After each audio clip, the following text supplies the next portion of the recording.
I knew it, I had to go.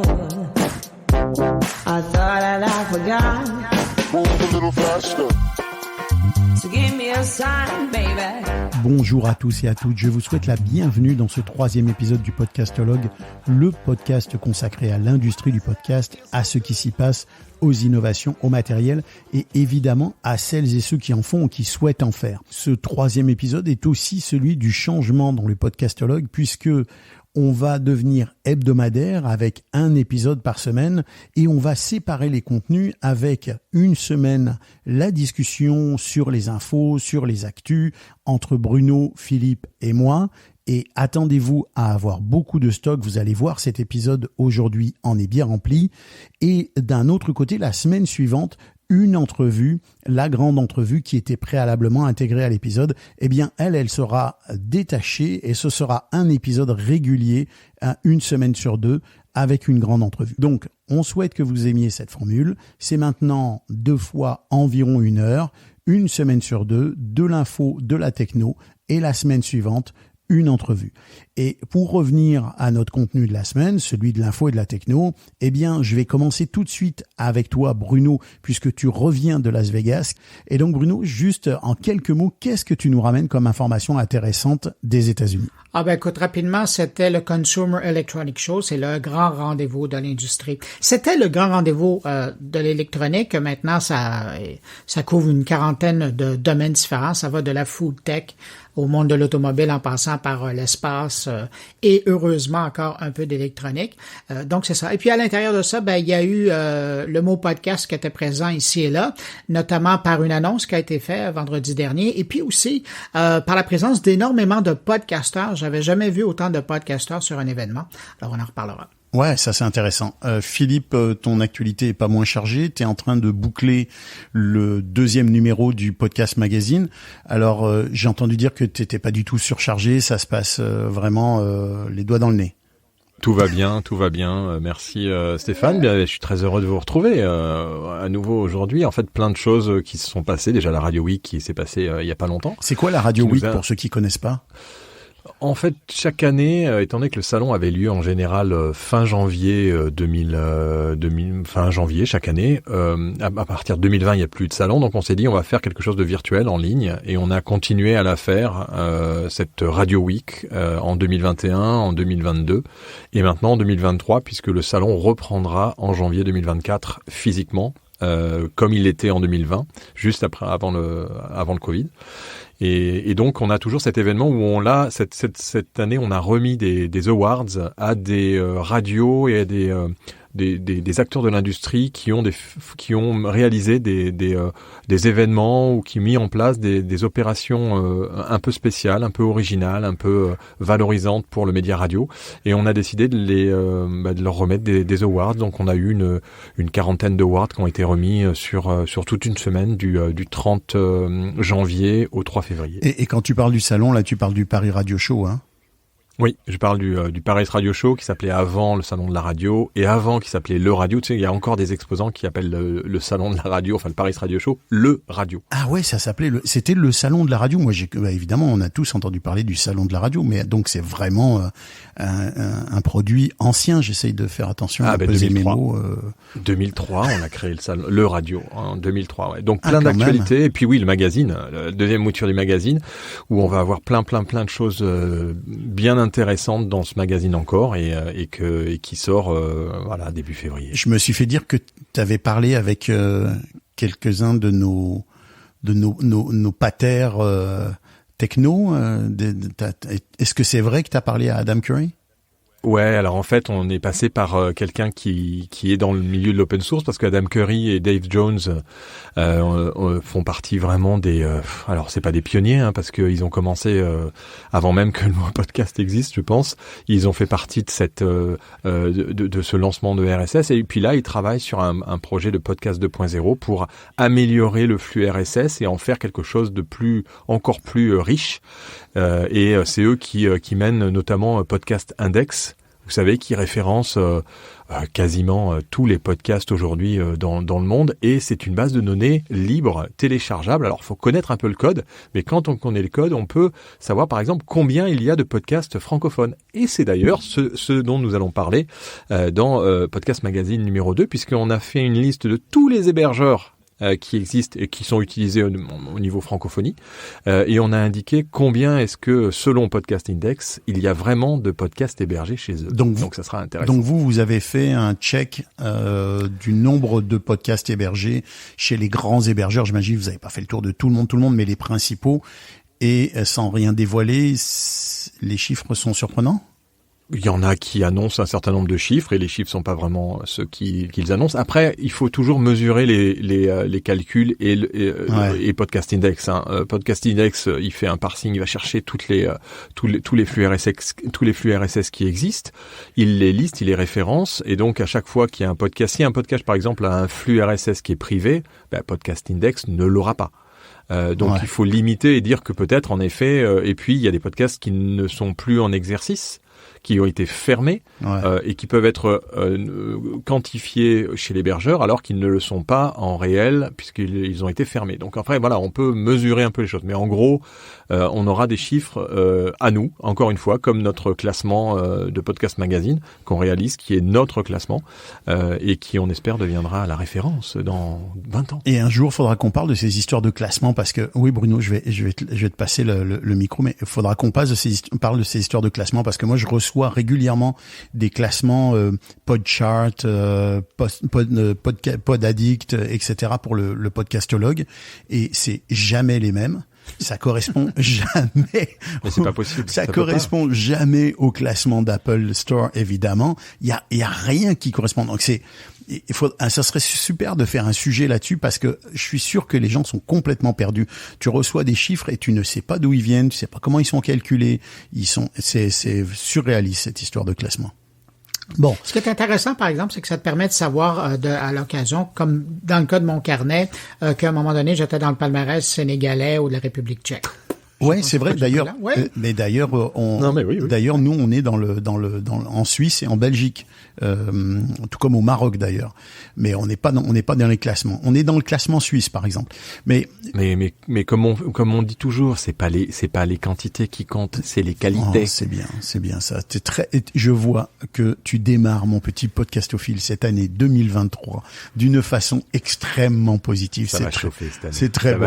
C'est très beau. Alors, on lance notre truc. Moi, je voulais juste vous apporter une petite info avant de vous laisser attaquer vos sujets.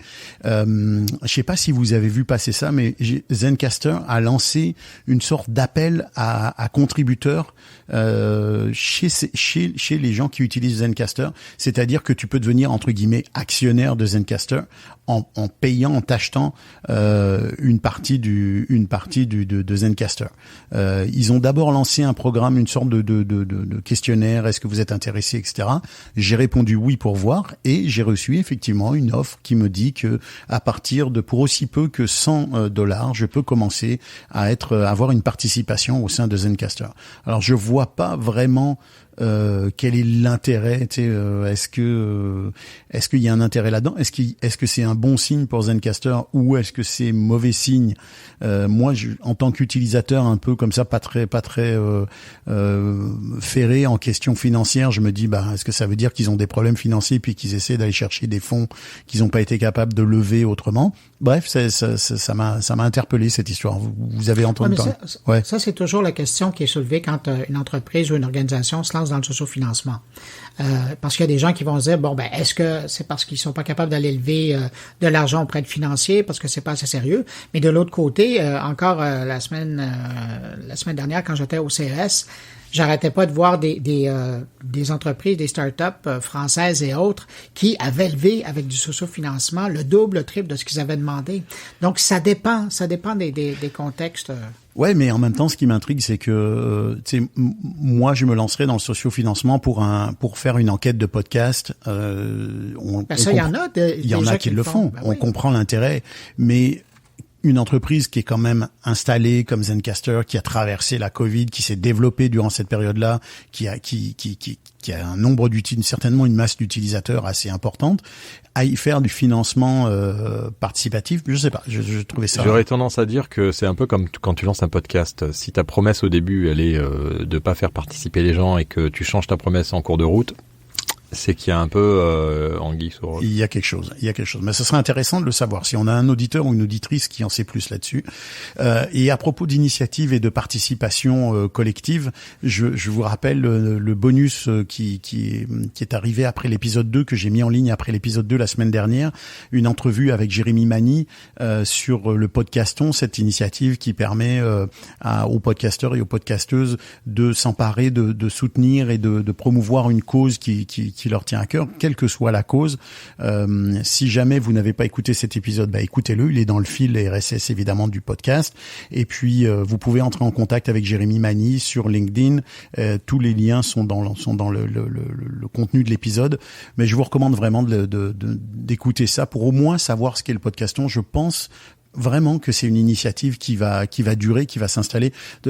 Philippe, je sais que tu t'as pris aussi une part là-dedans, que ça t'intéresse, puis que je crois que Podcast Magazine va être partenaire d'une façon ou d'une autre, non ? Ouais, en fait, Jérémy m'a appelé comme beaucoup. Il a appelé un peu différents acteurs de l'industrie par rapport à son projet initial.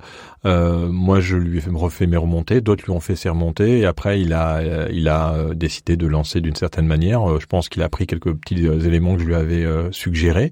Nous, on a tout de suite dit qu'on voulait être partenaire avec Podcast Magazine, comme quand le Paris Podcast Festival s'est lancé, la première édition avec le Pod, on était tout de suite partenaire avec eux, et on a toujours, notre objectif, c'est d'être partenaire avec tout ce qui concerne le podcast pour pouvoir suivre. Il y a un partenariat avec des podcasts de santé, il y a un concours sur le podcast de santé. On essaye vraiment d'être un peu partout. D'abord pour suivre tout ça, et puis pour parler aussi de tous ces événements et toutes ces choses qui se passent dans la podcastosphère. Et puis c'est vrai que cette idée de podcaston est intéressante. Donc on va voir, c'est pas facile ce qu'il lance, parce que il y a aussi un côté un peu technique et il faut qu'il y ait, pour ceux qui participent, quelque chose d'immédiat. C'est ce qui fonctionne au Téléthon. C'est le fait que tu vois ce compteur qui augmente. Attention, et ce ne sont que des promesses. Et c'est ce que je lui ai dit, il faut que ce soit des promesses et pas forcément tout de suite des paiements. En même temps, ce qui est cool aussi, moi je trouve, c'est que tu peux juste soutenir une cause. T'es pas obligé d'aller lever des fonds pour la cause non plus. Donc le niveau d'engagement des podcasteurs, il est variable. Moi, je pense que la première année, c'est pas la peine de compter sur le fait qu'il va y avoir des 100 et des 1000 qui vont être levés, mais qu'au moins le mouvement démarre. Il a déjà 90 podcasteurs, podcasteuses qui sont déjà inscrits, qui veulent participer, donc c'est quand même pas mal. Puis c'est vrai qu'il me donnait l'exemple de Twitch et puis d'autres réseaux sociaux qui ont fait du financement, qui ont super bien marché. Donc pourquoi pas. Après, la difficulté, je sais pas si Bruno est d'accord avec moi sur ça, c'est que sur la photo, il y a 90 podcasteurs. Combien vraiment s'engageront derrière et arriveront à suivre ça et à faire en sorte que ça soit mis en valeur? C'est toujours la difficulté de la promotion derrière d'un événement qui n'est pas le sien. C'est vrai. Et on sait à quel point c'est très très compliqué pour tous les acteurs. Déjà que tout le monde est sur-sollicité. Sursollicité, là c'est une sollicitation supplémentaire. Est-ce que vraiment on a envie que nos auditeurs de podcast aient envie d'avoir cette sollicitation? Si c'est pour une bonne cause, peut-être plus que si simplement c'est pour une opération autre. Oui, puis on peut arriver à la même chose en faisant un insert au niveau de l'éditorial, en prenant du temps, en accueillant quelqu'un de cette organisation qui nous est chère, de faire une édition spéciale sur le sujet, ou de revenir à l'occasion 6 mois sur un angle qui est concerné, qui est traité par une association qu'on aime. Mais l'idée est intéressante et ça soulève la question de l'engagement des podcasteurs par rapport à la société en général. On verra, c'est une bonne occasion, je trouve, de mesurer un peu ça aussi, parce que moi, je crois vraiment sincèrement que le mouvement du podcast est un mouvement vraiment très très sain. Et qui tient beaucoup compte de l'entraide. Tu sais, je veux dire, je te lance pas des fleurs, Philippe, mais vous en êtes la démonstration. Vous lancez un magazine, ce qui est très très risqué, on le sait aujourd'hui. Vous êtes sur tous les fronts, vous animez des clubhouse, vous faites des formations, vous lancez vous soutenez des gens, vous faites des masterclass. Donc Et il participe à un podcast sur le podcast. Il participe à un podcast sur le podcast. Donc non, mais c'est vrai que je trouve que ce milieu-là a beaucoup de vertus, beaucoup de qualités, que l'entraide, le soutien. Il y a plein de groupes dans lesquels on peut parler de conseils techniques. Nous, au Québec, mais on a de plus en plus de Français dans le café du podcast, qui est notre page Facebook. Et t'as toujours quelqu'un pour répondre à une question technique. J'ai un problème avec ci, j'ai un problème avec ça. Comment je fais? Et là, il y a toujours quelqu'un qui va venir te donner un conseil ou t'écouter. Donc, il y a quelque chose, je trouve, encore de positif là-dedans. Stéphane, j'ai l'impression que tu te retiens pour ne pas utiliser le mot en B. Balado. Non, bienveillance. Non, mais oui, non, c'est vrai qu'il y a beaucoup de bienveillance. C'est vrai, je trouve que c'est un milieu qui est encore tout à fait comme ça. Donc c'est un très bon test, le podcast, si j'arrive à le dire. C'est un très bon test, le podcast.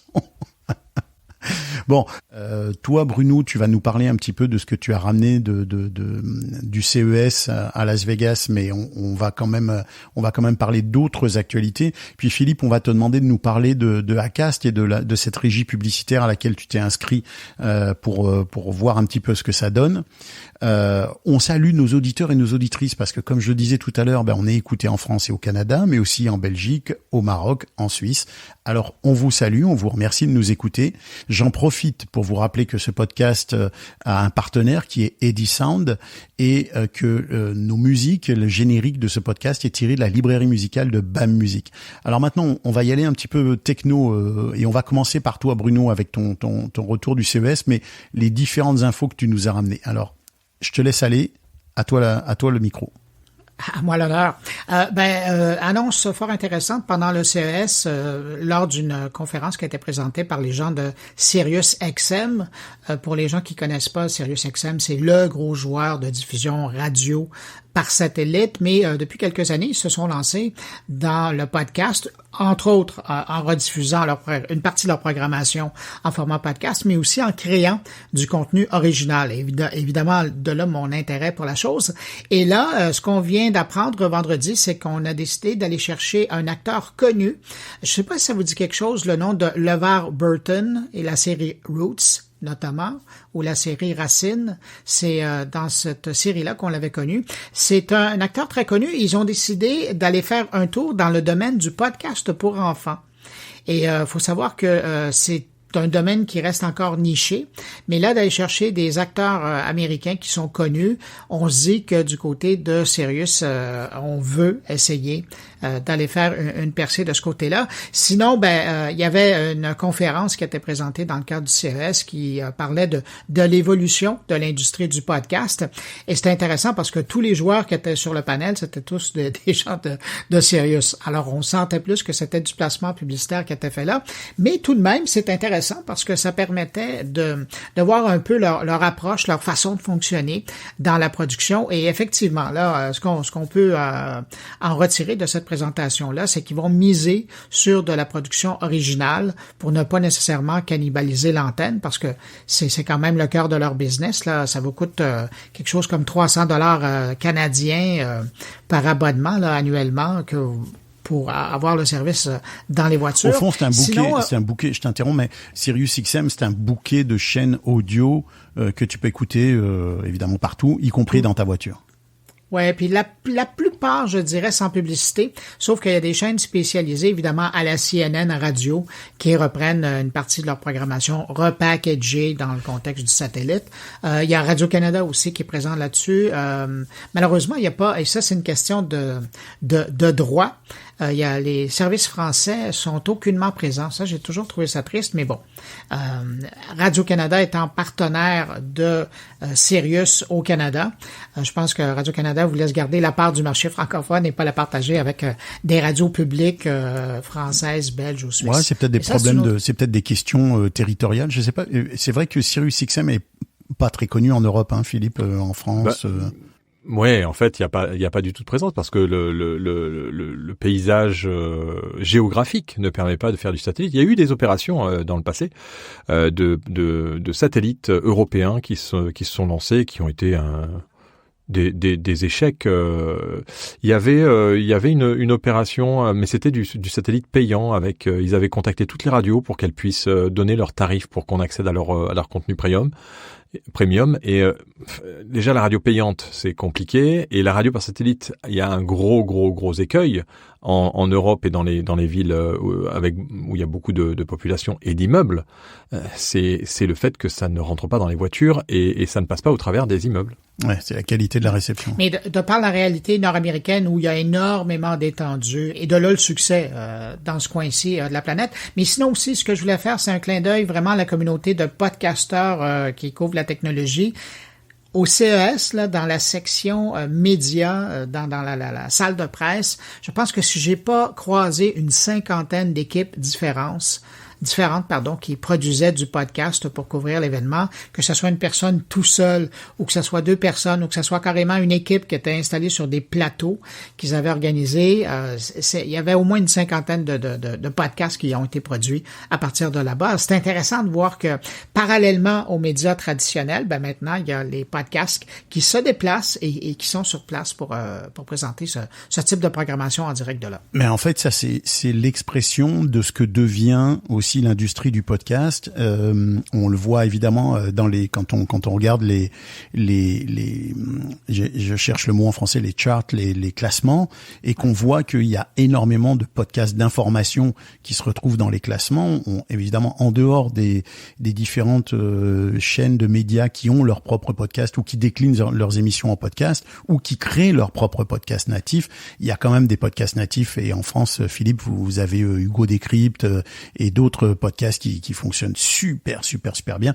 Donc c'est clair que de voir autant de podcasteurs qui viennent couvrir l'actualité, c'est la démonstration que le podcast est devenu un média d'actualité en tant que tel. Je pense que c'est aussi ça la signification de cette situation-là. Mais oui, il y a un succès qui est grandissant, et on le sent, on voit que l'industrie se met en place, donc c'est que du positif pour les années à venir. J'ai vu passer, je pense, un article aussi sur le fait qu'aux États-Unis, ça commençait à être un peu la courbe du podcast commençait un peu à descendre après des années sans arrêt à monter, à acheter des shows à des millions et des millions d'euros, de dollars sur 5 ans.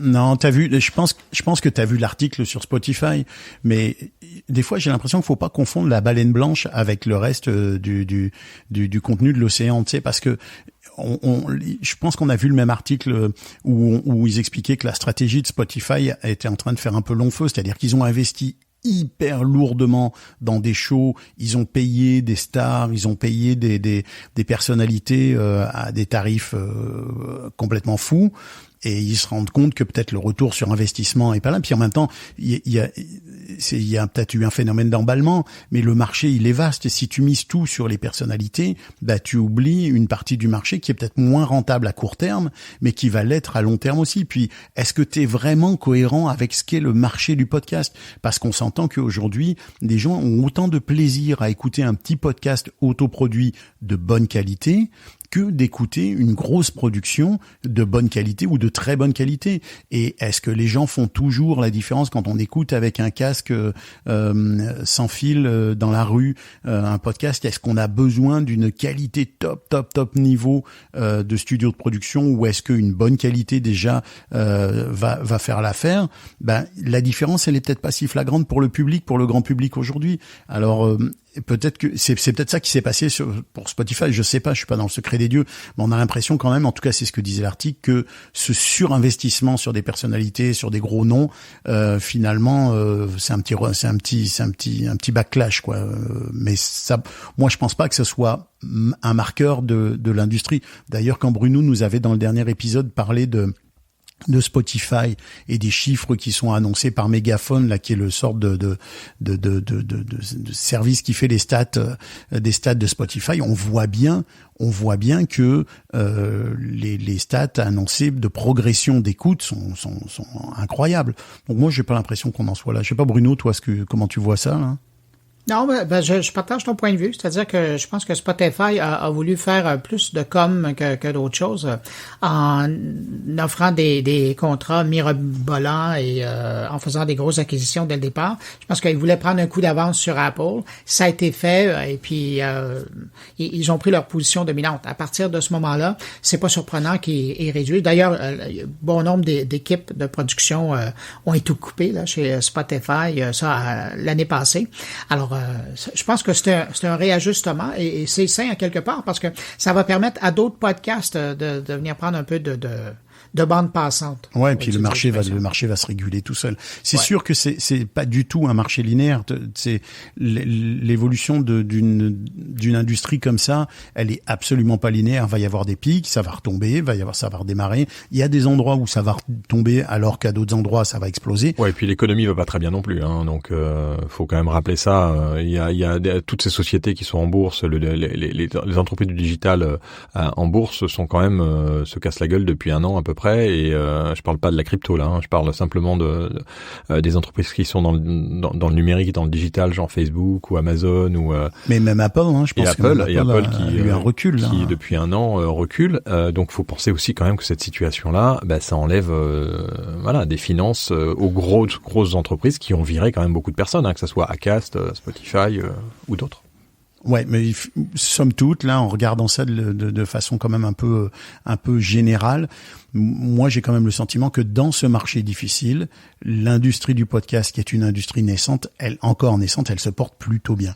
D'ailleurs, à propos de finances et de gros sous, Philippe, tu me vois venir. Ouais. J'aimerais que tu nous parles de Acast et de cette formule qui a été lancée par Acast. Alors, exactement. Donc, il y a eu un communiqué de presse qui a annoncé le fait que Acast lançait une régie publicitaire où on pouvait choisir à partir d'un certain montant, quelques centaines d'euros, les podcasts et prendre en fait des campagnes directement sur les podcasts des podcasts qui sont hébergés chez Acast et qui ont activé certainement cette option sur Acast avec Acast Plus ou d'autres choses. Donc je suis allé faire un tour sur le site d'acast.com/fr pour ma part et là je n'ai pas trouvé. Donc heureusement j'avais un rendez-vous avec Céline Lim, la directrice marketing de Acast, qui m'a dit où est-ce qu'il fallait que je clique. Donc sur la page d'accueil, pour ceux qui veulent aller s'y inscrire, eh bien il faut descendre sur Nous connectons les podcasteristes et les annonceurs. Il faut cliquer sur En savoir plus. Une fois qu'on a cliqué sur En savoir plus, il faut aller se connecter et créer un compte. Et on arrive à ce moment-là, si vous avez de la chance, parce que ça migre en anglais en fait, c'est-à-dire que vous n'êtes plus dans la partie française et si vous avez votre compte, de créer une campagne, ça s'appelle le self-serve. Eh bien, le self-serve, c'est un peu comme du Google Ads, c'est-à-dire que vous allez tout simplement choisir le nom de votre campagne, uploader un fichier audio que vous avez créé, qui ne peut pas être plus de 30 secondes, et vous allez mettre une duration, duration, avec une date de démarrage de campagne, un budget que vous allez allouer, qui doit être au minimum de 250 €. Avec ce budget, et ensuite vous allez dans Required Targeting, c'est-à-dire vous allez choisir où est-ce que vous voulez que cette campagne soit jouée. Vous pouvez choisir entre les pays, les régions ou les codes postaux, et bien entendu, une fois que vous avez fait votre sélection de pays, vous pouvez choisir la langue, et ensuite vous avez des options de ciblage particulier avec quelle catégorie de podcast vous pouvez ajouter, et là vous avez bien sûr toutes les catégories qui sont référencées. C'est par les catégories classiques Apple, techno, oui, actu, qui sont etc. proposées, qui sont proposées sur la plupart des plateformes, qu'ils ont dû harmoniser, je ne sais pas comment, parce que toutes les plateformes n'ont pas exactement la même manière de régler. On peut choisir si on veut des hommes entre 18 et 24, 25, 44 ou 45 plus. Ok, tu peux faire un ciblage quand même assez précis. Des femmes. aussi. Ok. Et puis le listening device, c'est-à-dire sur quoi est-ce que votre podcast vous voulez qu'il soit écouté, est-ce que c'est sur le téléphone ou sur le PC.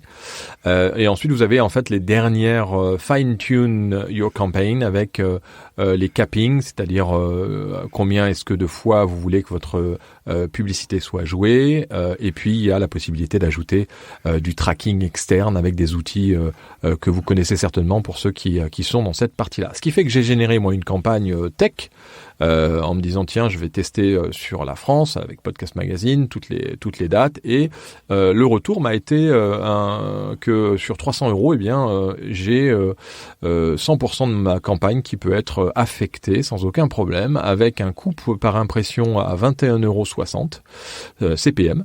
D'accord, 21,60 € quand même le CPM. Avec C'est un peu cher, non? C'est un peu en au-dessus général, le CPM sur ce qu'on appelle la programmatique, pour ceux qui connaissent pas les termes, c'est-à-dire on programme vos publicités de manière aléatoire et le podcast ne sait pas quelle est la publicité qui va être jouée avant en pré-roll ou en post-roll ou en mid-roll pour ceux qui ont des mid-roll, même si en France, il y a très peu de mid-roll qui est utilisé, alors qu'aux États-Unis, c'est le contraire. Bruno, je pense qu'il y a beaucoup, ou Bruno, il y en a beaucoup ici. Ou Stéphane, il y a beaucoup de mid-roll. En Amérique du Nord Mais ce que aussi, je comprends d'ailleurs, parce que le mid-roll, pour moi, dit que vous êtes déjà sur une complétion de 50%.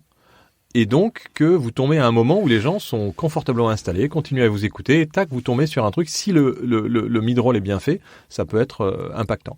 Et donc, mais souvent c'est un faux mid-roll. Enfin, c'est un mid-roll qui est plutôt un tiers roll, parce que souvent il intervient dans le premier tiers plus ou moins de l'émission, tu vois. Ouais, et pas typiquement au milieu, exactement de l'émission. Ouais. Pas exactement. Ouais. Mais bon, ça et après si c'est bien fait, si c'est du host read, je pense que là l'impact est on touche, alors que quand c'est de l'externe comme ça, de la programmatique, ça veut dire que si en plein milieu du podcast on tombe sur un truc Microsoft ou compagnie, on n'est peut-être pas forcément très content.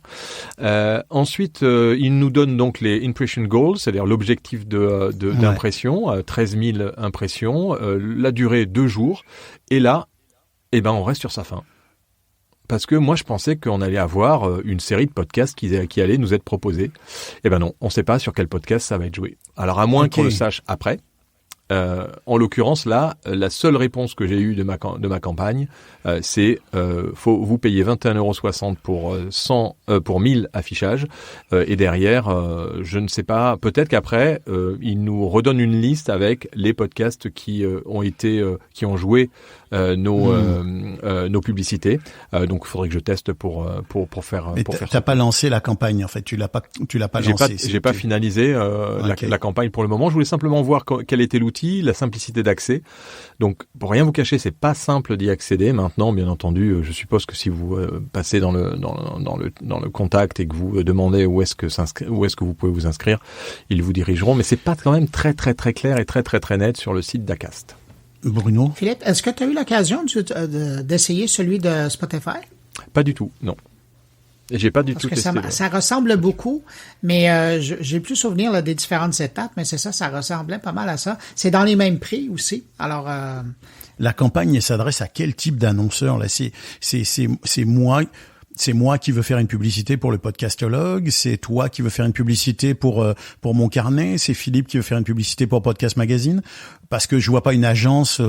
Tu crois que les agences vont aller vers ce type de... Non, les agences, elles ont des accords directs avec Acast et elles sont en accord plus générique. Mais là, c'est vraiment ceux qui ont des budgets à partir de 250 €. Donc quelque part, un peu tout le monde peut tester pour 250 € une campagne et se dire tiens, je vais aller peut-être sur des gros podcasts. Moi, ce qui m'a gêné dans l'opération, c'est de pas pouvoir avoir une liste de podcasts qui s'affichent et de cocher ceux sur lesquels j'ai envie d'être. Ouais, je comprends. Mais tu vois, Philippe, la raison pour laquelle t'as pas ça, c'est justement parce que les gens prendraient toujours le même. Mais quand c'est plein, c'est plein. Et on veut pas. Mais ça serait vite plein. Non, mais ça serait vite plein. Il a raison.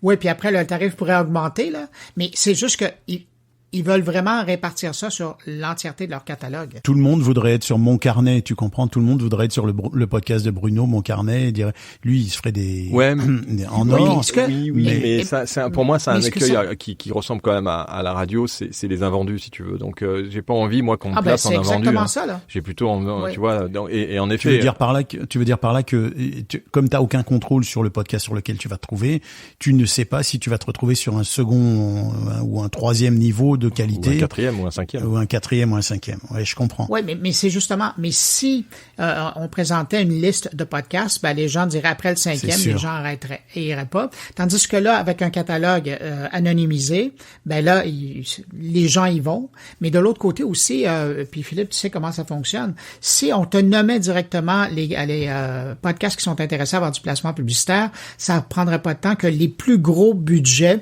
ben communiqueraient directement avec le podcasteur et Acast prendrait pas sa part du gars. Ah oui, non, ça c'est sûr. Bon, après, c'est compliqué quand même. Oui, c'est-à-dire les contacts en direct, puisque c'est pour ça, à mon avis, qu'ils ne vont pas me renvoyer un listing des podcasts dans lesquels j'ai été diffusé, parce que sinon, je les contacte en direct et je leur dis, bon, ben, j'ai payé ça, je vous paye un peu moins, mais en direct, et vous prenez pas votre com.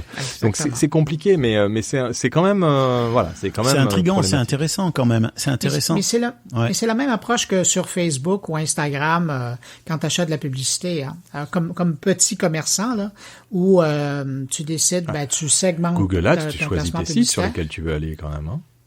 Sur Facebook, non. Ça non, va mais sur apparaître Google Ads, je veux dire. Google Ads. Oui.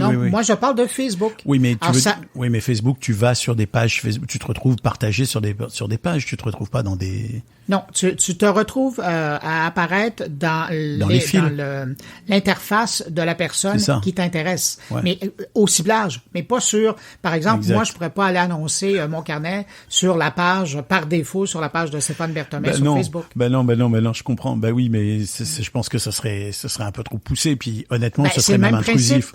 C'est le même principe avec Acast et Spotify. Alors, ils vont de façon aléatoire, de façon anonymisée, et tu peux pas choisir. C'est le même le seul qui faisait pas ça, ils se sont fait prendre au jeu et ils ont corrigé le truc, c'est LinkedIn.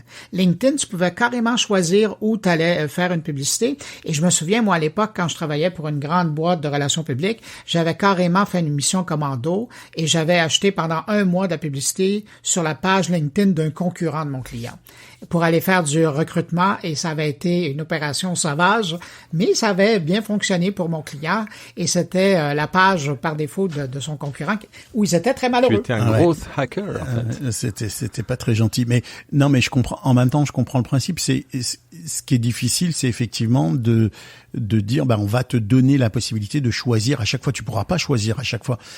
Mais c'est quand même intéressant comme initiative. Mais l'important, c'est d'aller rejoindre le client, la personne que tu veux rejoindre. Là où moi je partage le point de Philippe, c'est de me dire, ok, après ça, au moins après la promo, j'aimerais savoir un petit peu. Tu sais, puis même si on me disait pas, après tu peux choisir ou pas choisir, peu importe, mais au moins avoir un aperçu de où ma promo et comment ma promo a été diffusée, parce que si toi tu te casses la tête à faire une promo de qualité et qui était diffusée sur un podcast boboche, mal fait, avec un son pourri, c'est pas très. Oui, mais la personne que tu veux rejoindre, elle écoute les podcasts de boboche avec des sons pourris. De moins en moins quand même. Oui, mais donc ils vont pas la mettre là-dessus. Peut-être. Toi, le ciblage est fait en fonction des gens qui écoutent ce podcast-là. Ouais, alors si ce sont des jeunes hommes entre 15 et 22 ans qui, s'ils écoutent des podcasts boboche, c'est là que ça va passer. Et s'ils écoutent tu cherches des propriétaires de Tesla, ça va aller les chercher sur les podcasts qu'ils écoutent. Ouais. Mais ceci dit, c'est intéressant. Et Philippe, pourquoi t'as pas poussé le... Parce que j'ai pas 300 € à mettre dans une campagne pour le moment. Tu vois, on est plutôt aux économies avec le lancement de 2 magazines en papier et le papier qui encore va augmenter en février apparemment.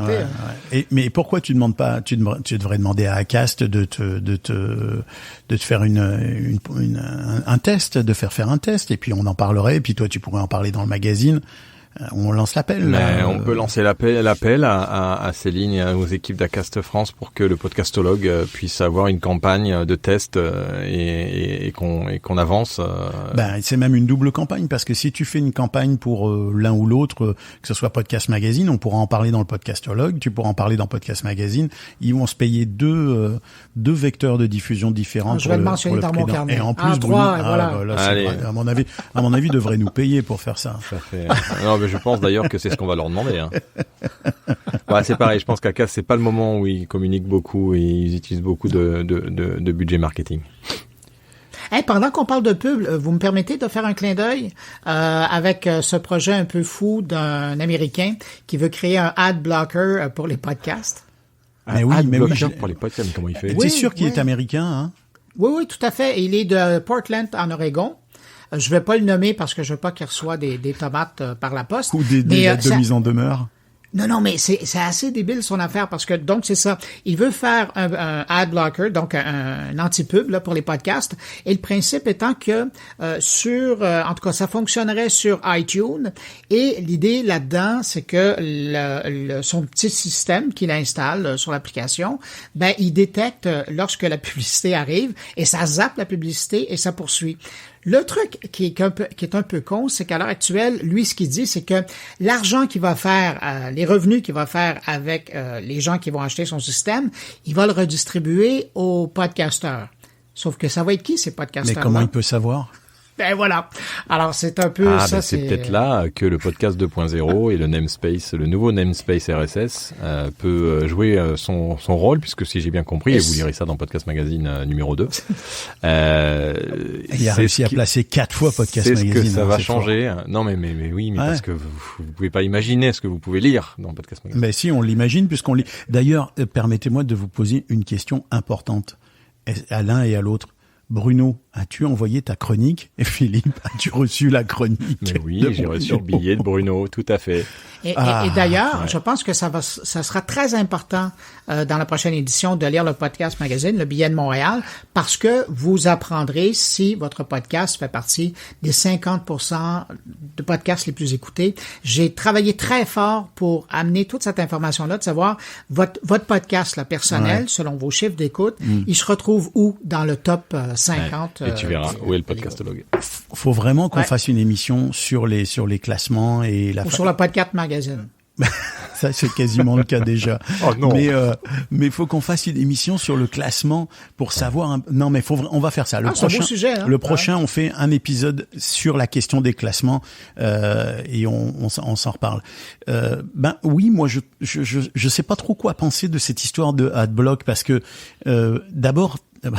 Techniquement, vous allez comprendre que je me pose des questions, mais comment il fait avancer le podcast? C'est-à-dire qu'il y a un temps mort quand même. Mettons, il y a 30 secondes de publicité, il y a quand même un temps mort de publicité. Donc, qu'est-ce qu'il fait? Il le fait fast forward de façon technique. Là, il fait. Écoute, j'ai pas le livre blanc de l'application en tant que telle, mais je présume que ce que ça fait, c'est que ça télécharge l'application, le podcast, et que le podcast, par la suite, il est envoyé à la personne d'écouter. Donc, plutôt qu'écouter ton podcast à partir de Apple Podcast, tu l'utiliserais par cette application-là. Et lui, lorsqu'il entend, lorsqu'il sent, il doit avoir une préécoute, et lorsqu'il entend le changement de son, il le chuinte, il le coupe. Il va avancer. Mais ça va nous poser la question de est-ce que tu rentres dans les classements d'écoute du coup, parce que Philippe, ça me fait penser à deux choses, cette idée de faire avancer le fichier, parce qu'il y a une chose remarquable que je voulais préciser par rapport à Spotify.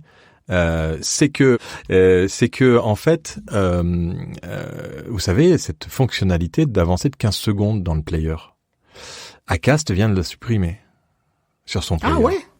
Et Spotify, ce qu'ils viennent de faire, c'est que quand vous embedez un player de Spotify sur un site externe, ça ne joue que 15 secondes. Après, on doit aller sur leur site. C'est pas vrai, j'avais pas remarqué ça. Tu peux plus avoir de player externe qui diffuse une émission complète. C'est ce que j'ai remarqué, puisqu'en faisant les articles pour Podcast Magazine sur les brèves, on met des players, différents players. Il y a des players Apple qui fonctionnent et que tu peux écouter le son tout le temps. Et les players Spotify maintenant, tu n'écoutes que 12 secondes ou 15, et ensuite ça s'arrête. et tu dois cliquer sur le titre pour aller vers la page de Spotify. Ah, franchement, c'est quand même fort. Ceci dit, c'est pas. Et je pense que tous les players vont faire la même chose. Ils vont arrêter le fait de pouvoir avancer de 15 secondes. Et ça nous pend sous le nez. On va tous être bloqués à écouter les pubs, alors qu'aujourd'hui 80% des gens cliquent sur avancer de 15 secondes, avancer de 15 secondes, avancer de 15 secondes et arrivent à passer les 2 minutes 30 de pub, puisqu'il y a quand même pas mal de podcasts maintenant qui arrivent à 2 minutes 30 de pub. Et je pense qu'ils vont nous obliger à tous écouter les pubs, ce qui est un peu compréhensible dans un modèle économique tel que le podcast, et j'ai rien contre. Mais c'est vrai que c'est encore une fois, c'est cette promesse-là que tu as avec des outils, ils te changent du jour au lendemain, sans te demander ton avis, et c'est normal parce que c'est leur boîte et ils font ce qu'ils veulent. Et tu te retrouves et je sais que Radio France est en train de développer la même chose, qui est un peu plus gênant pour le service public. Mais tu sais que Radio-Canada, tu ne peux pas zapper les publicités. Techniquement, c'est pas possible si tu écoutes sur leur site ou dans l'application, ce qui de toute façon est le cas puisque c'est un écosystème fermé, ils produisent pour leur écosystème, tu ne peux pas zapper les publicités, ce qui n'est pas le cas par exemple de leur concurrent direct Cube, où quand tu écoutes même sur le site de Cube, tu peux avancer par échelle de 15 secondes. Mais c'est sûr qu'on comprend que, écoute, ils investissent dans de la production, ils considèrent qu'ils vont la payer avec de la publicité. Si les gens zappent la publicité, ceci dit, mon fils sur YouTube zappe la publicité, il m'a montré en signalant la pub. À chaque fois qu'il y a une pub qui passe, il la signale. Oh non. Alors ça lui prend 2 clics, c'est-à-dire à peu près 2-3 secondes, mais la publicité zappe du coup parce qu'elle est signalée. Donc comme quoi, il y a toujours un moyen de bypasser. Ils ont du problème, ils ont du pain sur la planche. C'est fou quand même. Bref. Donc mais c'est intéressant ce truc-là. Ceci dit, pour revenir à ton histoire de player, moi si j'avais à partager, si je partage un player d'une émission, de mon émission, je vais partager le player de mon hébergeur. Je vais pas les partager tout simplement, ou je vais partager un Linktree ou un choix multiple, parce que d'abord tout le monde n'a pas accès à Spotify, tout le monde n'a pas accès à Apple Podcast, etc. Ça aussi c'est une question. Qu'est-ce que tu partages? J'ai lu un article très très intéressant d'un gars qui expliquait que notamment au lancement de ton podcast, quand tu commences à partager les premiers épisodes, ne te disperse pas en partageant certains des épisodes sur Spotify, d'autres sur Apple Podcast. Fais un choix. Moi je pense personnellement que le choix de Apple Podcast est le meilleur parce que il est plus accessible pour la majorité des gens, et donc va partager tous tes épisodes et pousse sur Apple Podcast. Pourquoi? Parce que tu vas amener toutes tes écoutes à un seul endroit, donc tu vas générer au niveau des algorithmes un bénéfice bien supérieur chez Apple, parce qu'il va considérer que tu as beaucoup d'écoutes, plus que si elles étaient partagées entre 2-3 diffuseurs, et donc tu vas te retrouver avec peut-être un petit push là d'algorithme qui peut être très très bon pour toi. Oui. Et une petite place au palmarès. Ça pose beaucoup d'écueils, notamment des statistiques, c'est-à-dire que si tu veux avoir tes propres statistiques aujourd'hui, il faut contrôler ta diffusion, et la RTBF a fait quelque chose d'assez impressionnant avec Audiomins, c'est que elle s'est préparée à ça, puisque tous les flux RSS qui partent de RTBF vont chez Audiomins. Audiomins régénère des flux RSS dédiés pour chacune des destinations, et ce qui fait que si demain la RTBF veut arrêter un de ces flux RSS, eh bien elle n'a qu'à cliquer sur un bouton et le flux RSS est bloqué. Ce qui est aujourd'hui important, c'est de savoir vers où vont tes contenus et ce que tu en fais, et surtout qui les consomme. Et là, la RTBF a été encore plus loin, puisque maintenant, pour écouter des contenus à la RTBF, il faut s'inscrire. Il faut s'inscrire. Comme d'ailleurs, de plus en plus, les chaînes de télé. Ouais, mais c'est simplement s'inscrire sans payer d'abonnement ou quoi que ce soit. Ils vont quand même aller te ponctionner ton adresse courriel et tes informations personnelles. Ça, c'est leur petit bénéfice à eux. En même temps, c'est important de savoir qui nous écoute. Ouais, mais on revient toujours à ça finalement, à la question des écoutes, et même si la qualité compte plus que la quantité, on a l'impression que la quantité, ça reste quand même un sujet de discussion assez intéressant. Moi, je pense que ça devrait être le prochain sujet du podcastologue. Moi, je vais me pencher là-dessus. Je vous invite à vous pencher là-dessus aussi. Et puis, est-ce qu'il y a autre chose, Philippe, Bruno? Est-ce qu'il y a d'autres infos Peut-être, puisqu'on parlait de Spotify d'un côté comme de l'autre, je veux juste attirer l'attention des gens qui nous écoutent et qui utilisent les chapitres dans leur production. Ça, c'est intéressant de savoir que Spotify, maintenant, il crée une nouvelle section. Lorsque vous allez voir la page d'un podcast sur Spotify, vous allez voir ceux qui prennent le temps de chapitrer, je vais utiliser l'expression, leur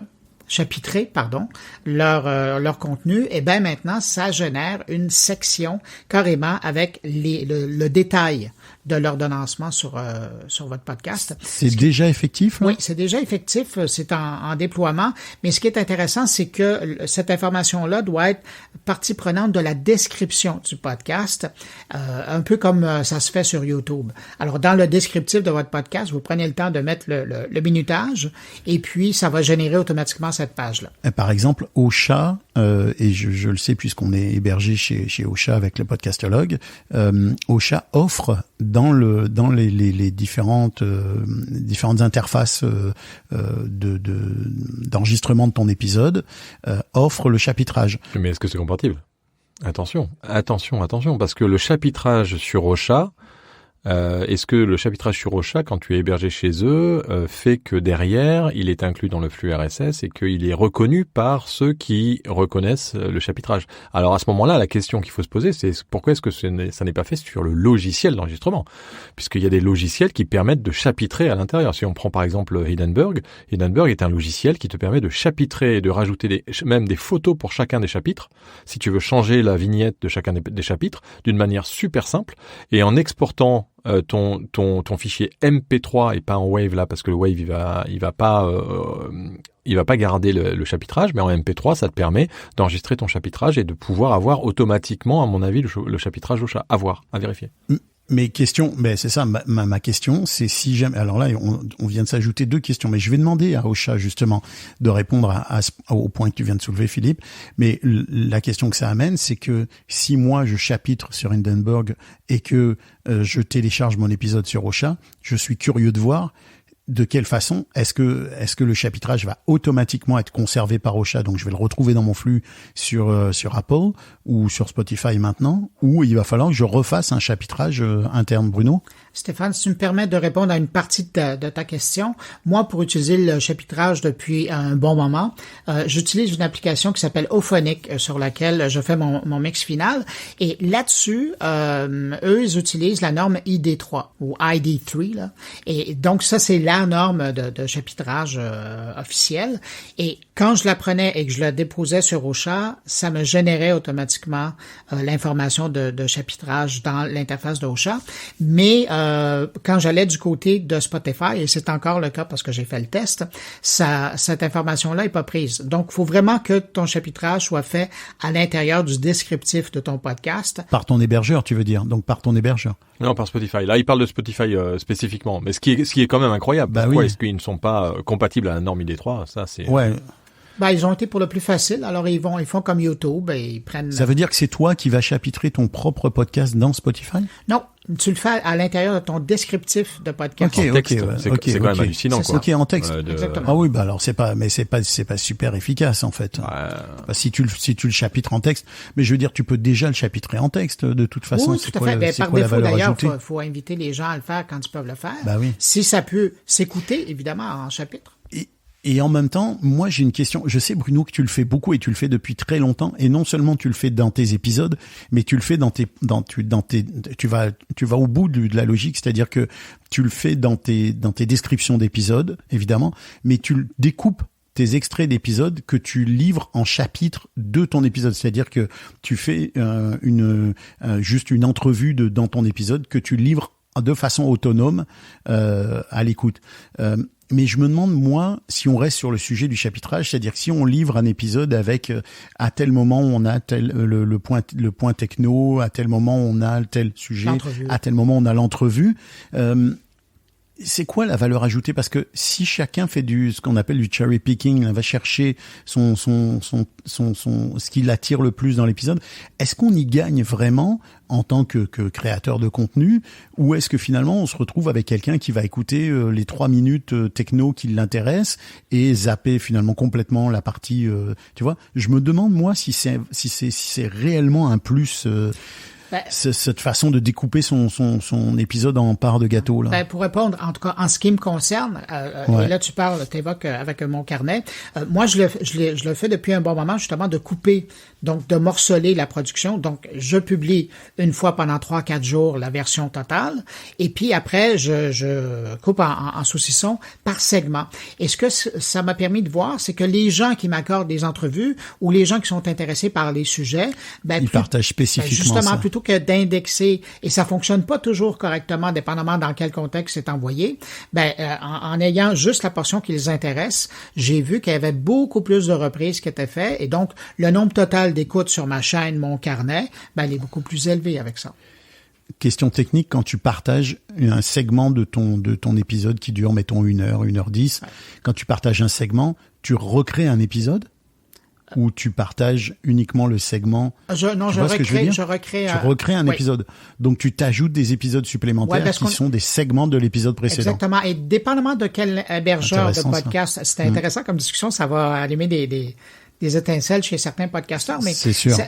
Moi, ce que je fais, et ça existe chez certains hébergeurs, tu peux choisir en disant, est-ce que c'est un épisode, est-ce que c'est un bonus, est-ce que c'est une bande-annonce ou privé? T'as 3 critères: bande-annonce, bonus et épisode. Et donc c'est ça. Alors à l'intérieur de ça, donc il y a des hébergeurs qui l'offrent, d'autres qui l'offrent pas, mais ça te permet déjà de donner le paramètre de ce que c'est. Mais quand tu le mets en bonus, ça encore, c'est un autre point, et on va en terminer là-dessus, mais quand tu le mets moi j'ai pas mis, tu vois, j'ai fait des épisodes bonus intermédiaires entre les épisodes réguliers, donc qui sont spécifiquement des entrevues, qui sont des entrevues originales, mais tu m'allumes un point, je me dis pourquoi pas partager en bonus la partie de l'épisode qui est juste celle de l'entrevue. Finalement ça peut être intéressant. Ça se fait beaucoup, et c'est ça qui te permet aussi de multiplier tes audiences, et c'est ce que font les radios aujourd'hui, puisqu'elles découpent maintenant des morceaux d'une phrase. Tu vas sur le flux RSS de RTL et tu as des phrases qui sont isolées. Je comprends, carrément dans les grosses têtes, et ça permet parce que si tu es abonné au flux RSS, ça te génère un téléchargement, et qui dit téléchargement dit puis en même temps c'est un punch. C'est sûr que si t'écoutes, si ça te fait une bonne phrase qui te fait rigoler, c'est pas si mal. Mais la question que je me pose, c'est que moi je n'ai pas utilisé justement cette option bonus, tu vois. J'ai simplement identifié dans mon fil RSS ces épisodes intermédiaires dans la chaîne des épisodes en marquant bonus. Ça pose un problème. Pourquoi? Ça pose un problème parce que ça te numérote tes épisodes. Oui, mais c'est pas grave. Alors que quand tu as... Oui, non mais si, parce que par exemple, un hébergeur comme PodcastX propose aussi la série. Et c'est ce qu'on fait nous avec Podcast Magazine. C'est-à-dire que ce qui est assez intéressant, c'est que moi, dans la saison, par exemple, des Room Clubhouse, toute ma saison, les épisodes se suivent. Dès que je rajoute un bonus, j'enlève la numérotation. Et dès que j'utilise un bonus, par exemple la Wani, qui est le petit audio que je fais toutes les semaines sur Cool, il est dessus en bonus, mais j'enlève la numérotation. Ce qui fait qu'en fait la numérotation de chaque épisode reste bonne vis-à-vis des plateformes d'hébergement. Puisque toi, ton numéro 2, si c'est un bonus, ça sera bonus, quoi. Ça sera pas le numéro 2 du vrai épisode de ton podcast. C'est pas faux. Voilà. C'est pas faux. Après, ça change pas grand-chose au final. Hein. Si les gens veulent écouter, ils écoutent et ils vont trouver dans ton listing. Mais eux, ils proposent donc des players spécifiques aux séries. C'est-à-dire que j'ai un player pour la Wani, un player pour les Room Clubhouse et un autre player pour en introspection qu'on avait réalisé avant le lancement de Podcast Magazine. Ouais, moi je partais du principe que c'était bien de le laisser dans le fil. Et ça, c'était bien de le laisser dans le flux, l'épisode bonus. Mais c'est quand même dans le fil. Oui, mais c'est quand même dans le fil, mais c'est hors numérotation. Et je pense qu'en termes de tags, Bruno, je sais pas si je pense que les tags sont aussi différents et que tu as des hébergeurs qui vont reconnaître si c'est un bonus ou pas et qui vont pas le positionner au même endroit. Exactement. Bon, donc, qui vont l'identifier différemment. Après, c'est une case à cocher. Eh bien, oui, effectivement, ou qui peut être recoché d'ailleurs. Je vais voir ça. Donc, j'ai 2 questions pour nos amis de Ocha. De Ocha. La première étant quand même intrigante. Là, je serais curieux de savoir ça. Alors, on va terminer cet épisode parce que il faut qu'il se termine à un moment donné. Vraiment, moi, je pense qu'on va le laisser se dérouler au complet, et même s'il est plus long. Je compte sur vous, les auditeurs et les auditrices, pour nous dire ce que vous en avez pensé, cet épisode un peu plus long que les autres. Philippe, Bruno, je vous remercie. On a vraiment eu beaucoup de stock aujourd'hui. Le podcast, vous le savez, c'est une production GoScript Media. Il est réalisé par Bruno Guglielminetti et moi-même. La musique que vous avez entendue vient du catalogue musical de Ban Music. Je remercie notre partenaire Edisound, dont vous pouvez consulter le site à edisound.com. Quant à nous, on se retrouve dans 15 jours pour un nouvel épisode du Podcastologue. D'ici là, n'hésitez pas à nous donner des commentaires sur Apple Podcast, notamment sur la durée de l'émission, sur le contenu. Est-ce que vous voulez plus de technique, moins de technique? Faites-le, ça va nous aider à nous améliorer et à changer peut-être la formule. Recommandez le podcast à vos amis, à vos voisins, partagez-le autour de vous. À très bientôt et que l'audio soit avec vous. I thought that I forgot. Move a little faster. So give me a sign, baby.